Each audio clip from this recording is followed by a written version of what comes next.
السلام علیکم ورحمۃ اللہ وبرکاتہ۔ بسم اللہ الرحمن الرحیم۔ الحمد للہ نحمده ونستعینه ونستغفره ونؤمن به ونتوکل علیہ ونعوذ باللہ من شرور انفسنا ومن سیئات اعمالنا، من يهده الله فلا مضل له ومن يضلله فلا هادي له، وأشهد أن لا إله إلا الله وحده لا شريك له، وأشهد أن محمدًا عبده ورسوله الذي أرسل إلى الناس كافة بشيرا ونذيرا وداعيا إلى الله بإذنه وسراجا منيرا، أما بعد فأعوذ بالله من الشيطان الرجيم، بسم الله الرحمن الرحيم۔ كتب عليكم الصيام كما كتب على الذين من قبلكم لعلكم تتقون، صدق الله العظيم۔ قال النبي صلى الله عليه وسلم: صوموا تصحوا، أو كما قال عليه الصلاة والسلام: اللهم صل على سيدنا مولانا محمد في أول كلامنا، اللهم صل على سيدنا مولانا محمد في أوسط كلامنا، اللهم صل على سيدنا مولانا محمد في آخر كلامنا۔ بزرگان محترم، عزیزان ملت، رمضان المبارک کا مبارک مہینہ چل رہا ہے اور رمضان کا پہلا عشرہ بھی شروع ہو چکا ہے، اور اس عشرے میں اللہ کی رحمت پورے بندوں پر سایہ گن ہے، اور اس میں کثرت سے اللہ کی رحمت کو طلب کرتے رہنا ہے، رحمت کے امیدوار ہمیشہ رہنا ہے۔ رمضان کا مہینہ ایک بہت ہی مبارک مہینہ اور برکتوں والا مہینہ ہے، جیسا کہ قرآن پاک کی آیت تلاوت کی گئی اور ایک حدیث کا ٹکڑا بھی آپ کے سامنے پیش کیا گیا ہے۔ اللہ کے نبی صلی اللہ علیہ وسلم نے فرمایا: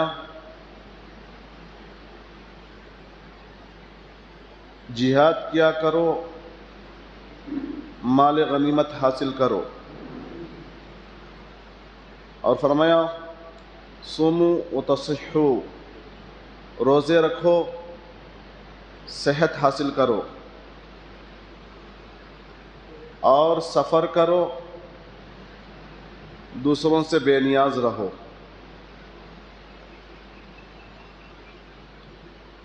اور ایک حدیث میں آتا ہے، اللہ کے نبی صلی اللہ علیہ وسلم نے فرمایا: روزے کے لیے سحری کیا کرو اور اس میں تمہارے لیے برکت ہے۔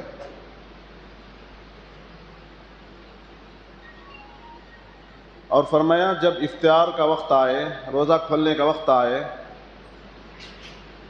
تو افطار میں وقت ہونے کے بعد جلدی کیا کرو، وقت ہونے کے بعد جلدی کیا کرو۔ آج ہم دیکھتے ہیں کہ بس اسی پر ہماری محنتیں، کوششیں ہوتی ہیں کہ افطار اور سحری کی جائے۔ اس حدیث کے الفاظ پر ہمیں غور کرنا ہے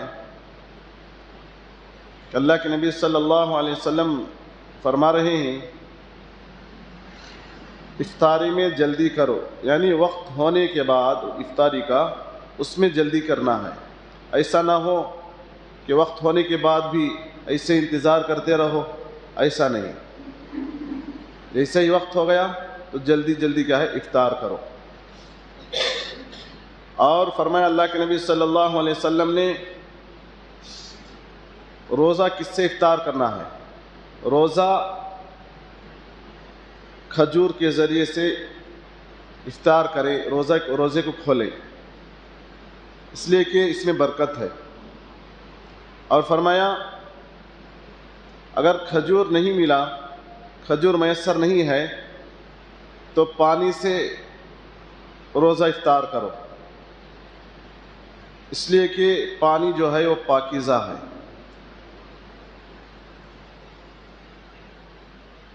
تو غرض بہت ساری احادیث روزوں کے بارے میں اللہ کے نبی صلی اللہ علیہ وسلم نے بیان فرمائی ہیں۔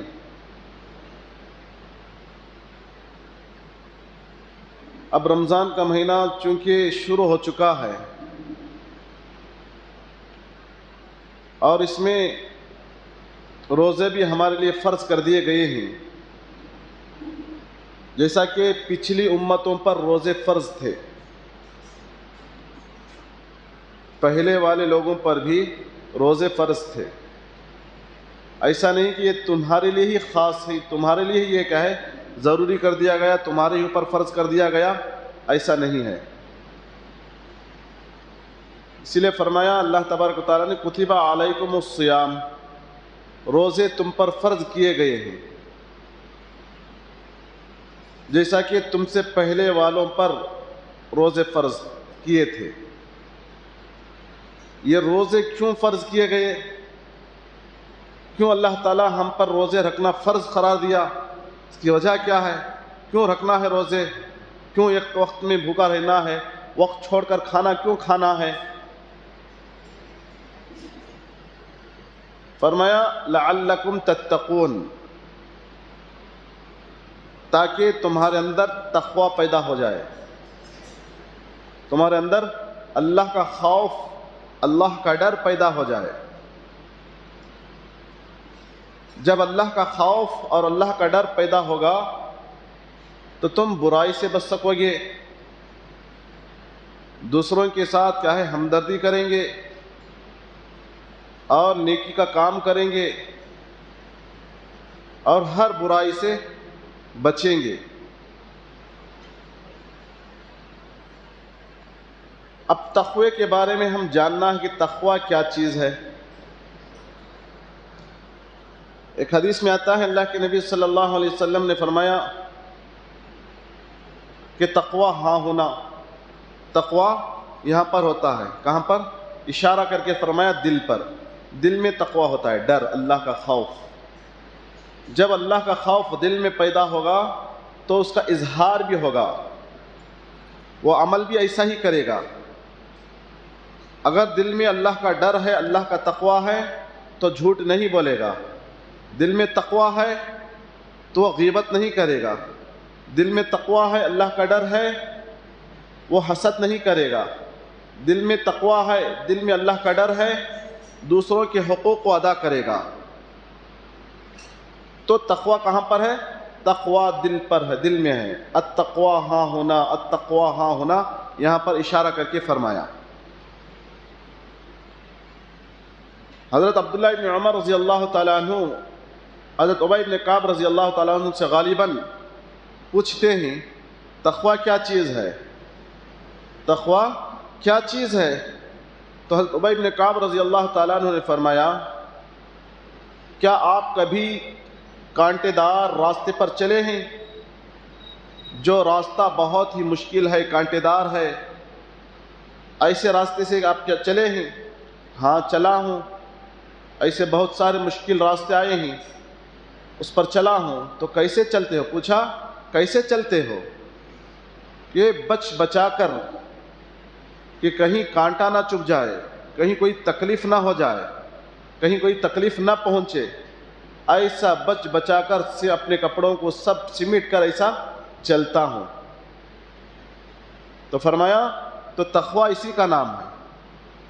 زندگی ایک کانٹے دار چیز ہے، اس میں تم ایسے چلو، ایسے زندگی گزارو کہیں تمہارے جسم میں تمہارے اندر کوئی گناہ نہ آ جائے، کوئی غلطی نہ آ جائے، ایسے بچا کر زندگی گزارو، اسی کا نام تقویٰ ہے۔ تو روزہ رکھنے کا مقصد بھی یہی اللہ تبارک و تعالیٰ فرمایا تقویٰ اختیار کرنا ہے، تاکہ تمہارے اندر تقویٰ آ جائے، اللہ کا ڈر آ جائے۔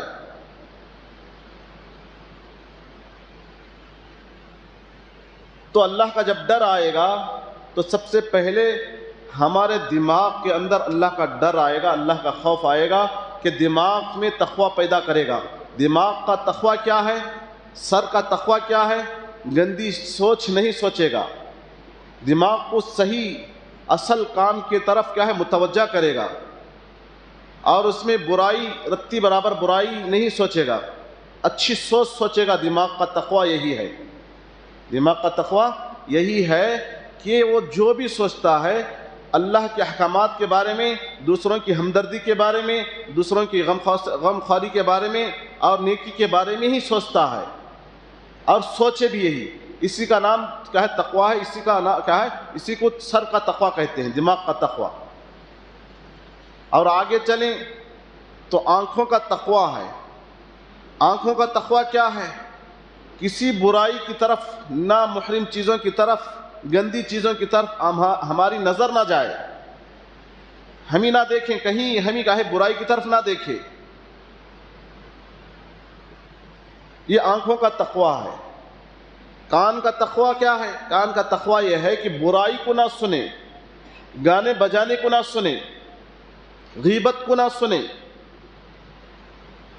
آج ہم غیبت کو بہت شوق سے سنتے ہیں، کوئی آ کر کہنے کے لیے، کسی کے بارے میں بولنے کے لیے کھڑا ہو گیا، سب سے پہلے ہم کان لگا دیتے ہیں، اس کے بھی اعمال برباد، سننے والے کے بھی اعمال برباد۔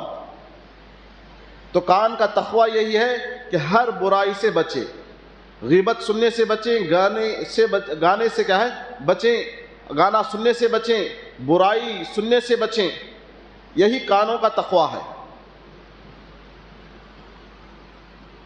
اور آگے چلیں، زبان کا تقویٰ، زبان سے اللہ ہی کا نام ہو، اللہ ہی کا ذکر نکلے، گالی گلوچ زبان سے نہ نکلے، زبان سے جھوٹ نہ بولیں، اور زبان سے دوسروں کو برا بھلا نہ کہیں، جب بھی بولیں اچھا ہی بولیں، اچھی ہی بات بولیں، یہ زبان کا تقویٰ ہے۔ اور ہمارے جو بھی ہمارے حلق میں جائیں وہ حلال لقمہ ہی جائیں، یہ ہے زبان کا تقویٰ، حرام لقمہ ہمارے اندر نہ جائے۔ اور آگے چلیں تو دل کا تقویٰ، دل میں اللہ کا ڈر پیدا کرے، دل میں اللہ ہی کا ڈر ہو، غیر اللہ کا ڈر نہ ہو، غیر اللہ سے نہ ڈریں، اللہ کے علاوہ کسی سے نہ ڈریں، دل کو ایمان کے ساتھ مضبوط کریں، یہ ہے دل کا تقویٰ۔ اور پیٹ کا تقویٰ، ہمارے پیٹ میں حرام لقمہ نہ جائیں، ہمارے پیٹ میں حرام لقمہ نہ جائیں، حرام چیز نہ جائیں، یہ ہے پیٹ کا تقویٰ۔ اور آگے چلیں، ہماری جو بھی چیزیں ہیں حلال چیز ہی کی طرف کیا ہے حلال جگہ ہی استعمال ہو، ہماری شرمگاہ حلال چیز حلال جگہ ہی پر کیا ہے استعمال ہو، غلط کاریوں میں مبتلا نہ ہو، یہ ہے تقویٰ۔ اور پیروں کا تقویٰ، پیروں کا تقویٰ یہ ہے کہ برائی کی طرف ہمارے قدم نہ بڑھے، اچھا ہی کی طرف ہمارے قدم بڑھے، کسی کی مدد کرنے کے لیے ہمارے قدم بڑھیں، ظالم کو ظلم سے روکنے کے لیے ہمارے قدم بڑھیں، یہ ہے پیر کا تقویٰ۔ تو غرض سر سے لے کر پیر تک تقویٰ ہی تقویٰ ہے۔ اسی کے لیے اللہ تعالیٰ نے روزے فرض کیا تاکہ تمہارے اندر تقویٰ پیدا ہو جائے، صرف بولنے کے لیے نہیں کہ تقویٰ اختیار کرنا، ہمارے سر سے لے کر پیر تک ہمارا پورا جسم تقوی سے بھر جائے، ہمارا ہر کام اللہ کے حکم کے مطابق ہو جائے۔ یہی اصل مقصد ہے روزے کا، کسی کی ہمدردی ہمارے اندر آ جائے، بھوک کی تکلیف ہمیں معلوم محسوس ہو جائے کہ بھوک کیا چیز ہے، پیاس کی تکلیف ہمیں معلوم ہو جائے کہ پیاس کی شدت، پیاس کی تکلیف کیا ہوتی ہے، بھوکا رہنے سے کیا تکلیف، کیسے تکلیف پہنچتی ہے، اس کا احساس ہمارے اندر آ جائے۔ اسی لیے روزہ رکھنے کا اللہ نے روزہ رکھنے کا ہم پر حکم دیا گیا ہے، تاکہ تمہارے اندر ایک ہمدردی آ جائے، ایک دوسروں کے ساتھ ہمدردی کا معاملہ کرنے کا کیا ہے جذبہ پیدا ہو جائے۔ آج فلسطین کے بچے بھوکے بلبلا رہے ہیں، گلی کوچوں میں افطار کر رہے ہیں، ان کے لیے گھر کا سایہ نہیں ہے، کوئی ان کے لیے ہمدردی کرنے والا نہیں، بہت سارے لوگ ہیں، بہت ساری حکومتیں ہیں، کوئی ان کے ساتھ ہمدردی کرنے کے لیے تیار نہیں۔ اگر صحیح معنی میں ان کے اندر تقویٰ پیدا ہوتا، اگر وہ تقوی کو اختیار کرتے تو اس طرح سے اکیلے نہیں چھوڑ سکتے تھے۔ اگر ان کی زندگیوں میں اللہ کے احکامات آتے، اللہ کے نبی صلی اللہ علیہ وسلم کا طریقہ ان کی زندگیوں میں آتا تو بھوکے نہیں رہتے، وہ بے سہارا نہ ہوتے، وہ بچے یتیم نہ ہوتے، وہ بیویاں بیوہ نہ ہوتے۔ تو غرض جس طرح سے ہم نے رمضان کے شروع سے، رمضان کی ابتدا میں جب رمضان شروع ہوا، جس طرح سے ہم اپنے گھروں کو صاف کیا، اپنے گھروں کو پاک کیا، اپنے کپڑوں کو پاک کیا اور ماحول کو پاک کیا، ایسے ہی رمضان شروع ہونے کے بعد اپنے دل کو پاک کریں، اپنے دل کو پاک و صاف کریں، اپنے جسم کو پاک کریں، دل کو پاک کریں، حسد سے، کینہ سے، بغض سے، ہر برائی سے دل کو پاک رکھیں۔ جس طرح سے ہم نے گھروں کو صاف کیا، گھروں کو پاک رکھا، اس سے کہیں زیادہ ہم اپنے دل کو پاک رکھیں، حسد سے، کینہ سے، بغض سے، ہر برائی سے اپنے دل کو پاک رکھیں، اور اس مہینے میں قرآن کی تلاوت کو جاری رکھیں۔ قرآن اور رمضان کا بہت بڑا گہرا تعلق ہے، قرآن اور رمضان میں بہت گہرا تعلق ہے۔ جو آج سے 1400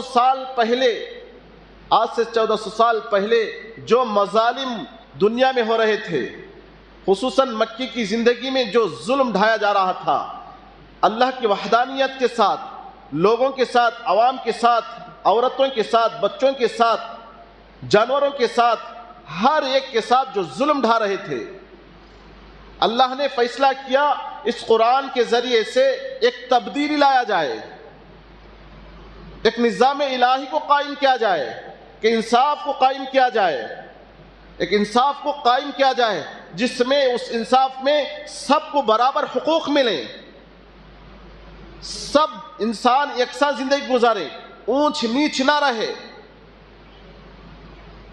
تو اللہ نے اس قرآن کو، اس ہدایت والی کتاب کو اس رمضان میں نازل کرنے کا فیصلہ فرمایا۔ تو اللہ نے اس ہدایت والی کتاب کو اس رمضان کے مہینے میں شب قدر میں اللہ نے اتارا ہے۔ ابھی شب قدر کب ہے؟ اس کی تلاش جاری کرنا ہے، اس کی تلاش کرتے رہنا ہے، کب ہے؟ ہو سکتا ہے پورے رمضان میں مل جائے، پورے رمضان عبادت کرتے رہیں، پورے رمضان پڑھتے رہیں، عبادتیں کرتے رہیں، کسی نہ کسی ایک رات ہمیں مل ہی جائے گی۔ اس لیے کہ اللہ کے نبی صلی اللہ علیہ وسلم رمضان جیسا ہی شروع ہوتا، شروع ہی سے محنت تیاری شروع کر دیتے، عبادتوں میں اضافہ ہو جاتا، شروع ہی رمضان سے، پہلی تاریخ سے۔ فرمایا یہ میں اس لیے کرتا ہوں تاکہ شب قدر حاصل کر لوں۔ تو اس مہینے میں شب قدر ضرور ہے۔ اگر ایک رات ہمیں مل گئی وہ شب قدر اور اس میں عبادت کی توفیق مل گئی، پوری رات عبادت کر لیے، تو 1000 سال کیا ہے عبادت کرنے کے برابر ثواب مل جائے گا۔ ہماری زندگی اتنی نہیں ہے، ہماری عمریں ہی اتنی نہیں ہیں، صرف ایک رات مل گئی تو ہمارا بیڑا پار، ہماری عبادتوں میں کہیں پہنچ سکتے ہیں، ہم عبادتوں میں ایک رات عبادت کر لیں گے۔ تو اسی مہینے میں ہے، تو ہماری آسانی کے لیے اللہ کے نبی صلی اللہ علیہ وسلم نے فرمایا وہ رات آخری عشرے میں ہے، وہ رات آخری عشرے میں ہے، اور آسانی کے لیے فرما دیا وہ رات کو تلاش کرو، طاق راتوں میں تلاش کرو، یہ ہماری آسانی کے لیے۔ اگر پورا مہینہ عبادتوں میں لگا دیے تو یہ تو بہتر ہو گیا، وہ تو بہت ہی اچھا ہو گیا، لیکن ہمارے لیے کیا ہے، بہت ہی سستی۔ ہاں اچھا، آخری عشرے میں دیکھیں گے، اور آخری عشرے میں بھی طاق راتوں میں تلاش کر لیں گے۔ ارے مہینہ رمضان کا مہینہ اللہ تبارک و تعالیٰ ہمیں داخل کیا ہے رمضان کے مہینے میں، رمضان کا مہینہ ہمیں میسر کیا ہے، تو پورا مہینہ ہم عبادتوں میں لگا دیں، پورا مہینہ عبادتوں میں لگا دیں، اللہ کو راضی کرنے، اللہ کو خوش کرنے میں اپنے آپ کو لگا دیں، اللہ کو منوانے میں اپنے آپ کو لگا دیں۔ تو رمضان کا مہینہ، یہ رمضان جو ہے یہ نور ہے، رمضان کا مہینہ صبر کا مہینہ ہے، رمضان کا مہینہ یہ صبر کا مہینہ ہے، غمخواری کا مہینہ ہے۔ دوسروں کے ساتھ ہم کیا ہے، ہمدردی کرنا ہے، غمخواری کرنا ہے، اور اس میں زیادہ سے زیادہ قرآن مجید کی تلاوت کرتے رہنا ہے۔ کل قیامت کے روز قرآن اور روزہ اور قرآن ہمارے حق میں گواہی کر دے گا، سفارش کرے گا۔ اگر ہم روزہ رکھتے رہیں، پورے مہینے کے روزے رکھیں، تو روزہ ہمارے لیے سفارش کرے گا اللہ کے ہاں۔ جب روزہ سفارش کرے تو اللہ تعالیٰ کیا سفارش کو قبول نہیں کرے گا؟ کیا روزے کی سفارش قبول نہیں کرے گا؟ ضرور اللہ تعالیٰ روزے کی سفارش قبول کرے گا۔ اگر ہم رمضان میں قرآن کی تلاوت کرتے رہیں یا سنتے رہیں، تو قرآن ہمارے لیے اللہ کے یہاں قیامت کے روز حشر کے میدان میں کیا ہے، سفارش کرے گا۔ اللہ کے نبی صلی اللہ علیہ وسلم نے فرمایا، القرآن والصوم یشفعان عند اللہ یوم القیامہ، قرآن اور روزہ قیامت کے روز اللہ کے سامنے سفارش کریں گے۔ یقول الصیام اے ربی منعته النوم منعته الطعام والشہوات فی النہار، اے اللہ میں نے اس کو روکے رکھا دن میں کھانے پینے سے اور دوسری خواہشات سے، کیا ہے، میں نے دن میں روکے رکھا اس کو، فشفعنی فی، میرے اس کے حق میں سفارش قبول فرما۔ یقول القرآن اے ربی منعته النوم باللیل فشفعنی فیہ، قرآن کہے گا اے میرے رب میں نے اس کو راتوں کو روکے رکھا، قرآن کی تلاوت میں وہ جاگ رہا تھا، سن رہا تھا، قرآن کو کھڑے ہو کر سن رہا تھا، پڑھ رہا تھا، میرے حق میں کیا، اس کے حق میں میری سفارش قبول فرما۔ یہ دونوں سفارش کریں گے تو اللہ تعالیٰ دونوں کی سفارش قبول کریں گے۔ فَيُشَفَّعَانِ، اللہ کے نبی صلی اللہ علیہ وسلم نے فرمایا دونوں کی سفارش قبول کریں گے۔ اور اس سے بڑھ کر کیا ہے، ہمیں اب سوچے کہ ہم جو روزہ نہیں رکھ رہے ہیں، جو قرآن مجید تلاوت نہیں کر رہے ہیں، وہ سوچیں کہ ہمارا کیا بنے گا، کہ ہمارے لیے کون ہے سفارش کرنے والا۔ اور اللہ کے نبی صلی اللہ علیہ وسلم کی سفارش بھی تبھی ہوگی جب ہم اللہ کے نبی صلی اللہ علیہ وسلم کے طریقے پر زندگی گزار کر جائیں گے، سنتوں پر عمل کر کے جائیں گے، تبھی اللہ کے نبی صلی اللہ علیہ وسلم کی سفارش ہوگی۔ اللہ کے نبی صلی اللہ علیہ وسلم کا طریقہ کیا تھا؟ اللہ کے نبی صلی اللہ علیہ وسلم کا طریقہ پورے رمضان کے روزے رکھنے کا تھا۔ اگر اب ہم یہ سوچ رہے ہیں کہ روزہ رکھے بغیر ہمارے نبی ہمارے لیے سفارش کر دیں گے، جبکہ اللہ کے نبی صلی اللہ علیہ وسلم پورا مہینہ روزہ رکھے ہیں، پورا مہینہ عبادتیں کیے ہیں، اور ہم سوچ رہے امید کیے ہوئے ہیں نہ روزہ سفارش کرے گا، نہ اللہ کے نبی صلی اللہ علیہ وسلم ہمارے حق میں سفارش کرنے کے لیے تیار ہوں گے۔ اس لیے ہمارے نبی صلی اللہ علیہ وسلم کے طریقے پر ہمیں زندگی بسر کرنا ہے، تبھی ہمارے لیے ہمارے نبی صلی اللہ علیہ وسلم سفارش کریں گے۔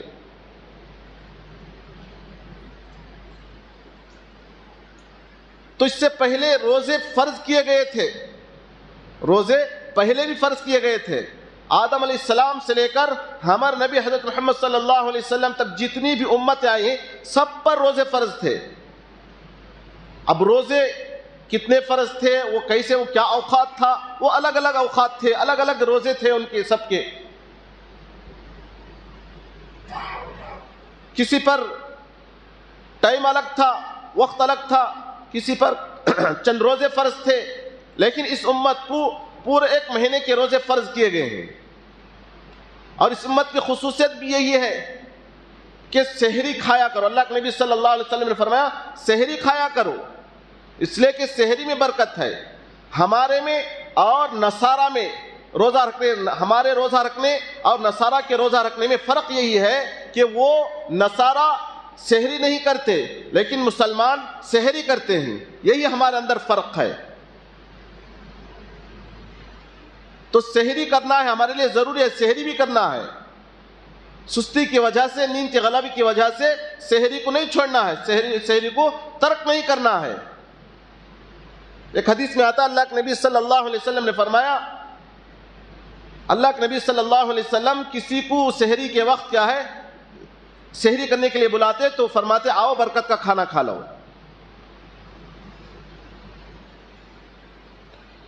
تو سحری کو کسی حال میں نہیں چھوڑنا ہے.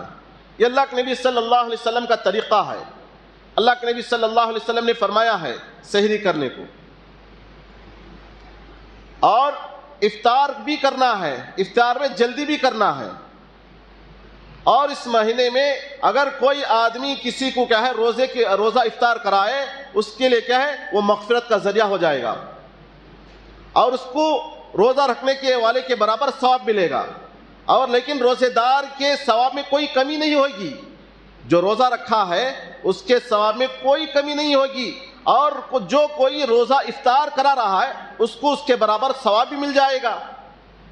ایسا نہیں کہ روزہ افطار کرا دے روزہ چھوڑ دے، ایسا بھی نہیں ہے. روزہ رکھنے کے ساتھ ساتھ روزہ افطار بھی کرانا ہے. ایک حدیث میں آتا ہے اللہ کے نبی صلی اللہ علیہ وسلم سے پوچھا گیا، صحابہ نے پوچھے یا رسول اللہ ہمارے اندر اتنی وسعت نہیں، اتنی طاقت نہیں کہ کسی کو پیٹ بھر کر کھلائے. تب اس وقت یہ حکم دیا کہ کھجور کے ذریعے، دودھ کے ذریعے، پانی کے ذریعے سے افطار کرا دو. اگر کسی کی استطاعت ہے، طاقت ہے، اللہ نے دولت دی ہے تو کسی کو پیٹ بھر کر افطار کرا دینا گویا وہ اللہ کے نبی صلی اللہ علیہ وسلم کے دست مبارک سے جام کوثر پینا اس کے لیے نصیب ہو جائے گا. حوض کوثر سے اسے پانی مل جائے گا. اور اس وقت جب ایک مرتبہ پانی مل گیا حوض کوثر سے تو جنت میں جانے تک اسے پیاس نہ لگے گی. جنت میں کب جانا ہے معلوم نہیں، وہاں کا ایک دن 1000 سال کے برابر، قیامت کا حشر کے میدان کا ایک دن 1000 سال کے برابر. نہ جانے اتنے کتنے سال کھڑے ہونا ہے معلوم نہیں. حساب و کتاب کے لیے، حساب کے لیے کتنے سال کھڑے ہونا ہے معلوم نہیں ہے. اس وقت تک کھڑے ہونا ہے، نہ پانی ہے نہ کھانا ہے، سورج بالکل قریب ہے. ایسے وقت میں ہمیں کھڑے ہونا ہے. اگر ہمیں حوض کوثر سے اللہ کے نبی صلی اللہ علیہ وسلم کے دست مبارک سے پانی مل گیا تو جنت حساب و کتاب ہونے کے بعد جنت میں جانے تک اسے پیاس بھی نہیں لگے گی. جب حوض کوثر سے پانی مل گیا تو گارنٹی ہو گئی جنت میں داخلہ ہو جائے گا انشاءاللہ. تو اس کے لیے روزہ افطار بھی کرانا ہے، روزہ بھی رکھنا ہے، رمضان کی عبادتیں بھی کرنا ہے اور افطار بھی کرانا ہے. اس لیے کہ نیکی کو، کسی نیکی کو نہیں چھوڑنا ہے دنیا میں، چاہے وہ چھوٹی نیکی ہو چاہے وہ بڑی نیکی ہو، کسی نیکی کو نہیں چھوڑنا ہے. ہر نیکی کرنے کی کوشش کرنا ہے ہمیں. یہ چھوٹی نیکی، یہ بڑی نیکی معمولی سمجھنا نہیں ہے کسی نیکی کو. اللہ کو کون سی نیکی پسند آئے گی معلوم نہیں، اللہ کو کون سی نیکی پسند آئے گی معلوم نہیں. تو ہم سب سے پہلے دل کو پاک و صاف کر کے ہم پہلے ہی رکھنا ہے میں جو بھی کھلا رہا ہوں بس اللہ کی رضا کے لیے، جو بھی میں عبادت کر رہا ہوں اللہ کی رضا کے لیے، اللہ کو خوش کرنے کے لیے میں کر رہا ہوں. بس اللہ تعالیٰ دلوں کو دیکھے گا، اللہ تعالیٰ کسی ایک نیکی کے ذریعے سے ہمارا بیڑا پار کر دے گا، اللہ تعالیٰ نجات دے دے گا. تو اللہ تعالیٰ کو نیکیاں بتانا اس رمضان کے مہینے میں، اس مبارک مہینے میں نیکیاں بتانا ہے. جس طرح سے آج ہم اپنے آپ کو رمضان کے مہینے میں بچا رہے ہیں، آج غیر مسلم بھی یہ تصور کرتے ہیں کہ اس مہینے میں مسلمان نہ جھوٹ بولتے ہیں، نہ غیبت کرتے ہیں، نہ گالی گلوچ کرتے ہیں، نہ لڑتے ہیں، نہ جھگڑتے ہیں. یہ غیر مسلم کے اندر ہے. حالانکہ اس سے پہلے صحابہ کے دور میں یہ عام بات تھی. صحابہ کے دور میں یہ عام بات تھی. مسلمان جو ہوتا نہ گالی گلوچ کرتا، نہ جھوٹ بولتا، نہ دوسروں کو ستاتا، نہ تکلیفیں دیتا، ہر ایک کی مدد کرنے میں آگے بڑھتا، ظالم کو ظلم سے روکتا.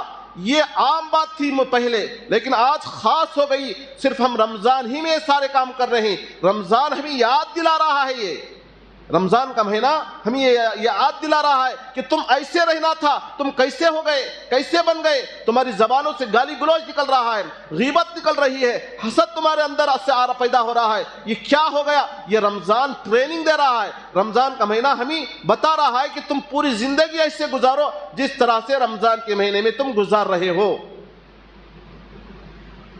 رمضان کے مہینے میں جس طرح سے تم گزارتے ہو ویسا دوسرے مہینے میں بھی گزارو. تو یہ رمضان کا مہینہ اللہ تعالیٰ مبارک مہینہ دیا ہے، اس میں پورے روزے رکھنا ہے. کوئی روزہ چھوڑنے کی بھی کوشش نہ کرے، اس لیے کہ ایک روزہ اگر چھوڑ بھی دیے کسی عذر کی وجہ سے، پوری زندگی اگر ہمیں رمضان کے روزے کا ثواب حاصل کرنا چاہے تب بھی ہم حاصل نہیں کر سکتے. رمضان میں اتنا زیادہ ثواب ملے گا روزہ رکھنے کا. یہ صرف بولنے کو ہمیں مل رہا ہے. یہ کب اس کا احساس ہوگا، کب معلوم ہوگا؟ جب حشر کے میدان میں اللہ کے دربار میں کھڑے ہوں گے قیامت کے روز، اس کا معلوم ہوگا کہ کتنا بڑا ثواب ہم نے کھو دیا ہے، کتنا اجر ہم نے کھو دیا ہے. یہ تب معلوم ہوگا. اس لیے کسی حال میں روزہ نہ چھوڑے، کسی حال میں روزہ نہ چھوڑے. ایک فون آیا، کہنے لگے پہلے رمضان سے پہلے بہت یہ کر رہا تھا، سوچ رہا تھا کہ کیسے روزے رکھنا، کیا کرنا، دھوپ چل رہی ہے، بہت مشکل کے ساتھ روزے گزریں گے. اب بعد میں بولے کیا ہے، الحمدللہ بہت اچھے روزے گزر رہے ہیں. پہلے الگ سوچ رہے تھے کہ کیسے روزے رکھنا، دھوپ زیادہ ہے، پیاس لگے گی، سوس لگے گی، کیسے رکھنا، یہ سوچ رہا تھا. اب معلوم ہوا کہ بہت ہی آسان ہے روزہ رکھنا، بہت ہی آسان ہے روزہ رکھنا. ہاں، نیکی کرنے سے پہلے شیطان ہے نا روکتا رہتا. ہاں روزہ رکھے تو ایسا ہو جائے گا، ایسا ہو جائے گا، ایسا کریں گے تو ایسا ہوگا. نیکی کرنے سے پہلے شیطان ایسے ہی روکتا ہے. جب نیکی کر دیں گے وہ نیکی ہمارے لیے آسان ہو جائے گی، نیکی آسان ہو جائے گی. جس طرح سے کہہ رہے تھے روزہ رکھنے سے پہلے سوچ رہا تھا کیسے روزہ رکھنا، دھوپ ہوگی، پیاس لگے گی. اب روزہ رکھنا معلوم ہی نہیں چل رہا ہے کہ کیسا گزر رہا ہے، روز دن کیسے چل رہا ہے معلوم ہی نہیں چل رہا ہے. تو نیکی کرنا ہے. شیطان پہلے روکتا ہے، تکلیفیں ہوں گی، پریشانیاں ہوں گی، گیسٹرک بڑھ جائے گا، فلاں یہ ہو جائے گا. گھبرانا نہیں ہے. اللہ کی ذات سے امید رکھ کر کیا ہے، جو دوا استعمال کر رہے ہیں استعمال کرتے کرتے کیا ہے، ہم اللہ کی کیا ہے جو اللہ کا حکم ہے اسے پورا کرنا ہے. اللہ تعالیٰ سے دعا ہے کہ اللہ تعالیٰ ہم تمام کو صحیح معنی میں رمضان کی پورے روزے رکھنے کی توفیق عطا فرمائے. آمین. وآخر دعوانا الحمدللہ رب العالمین.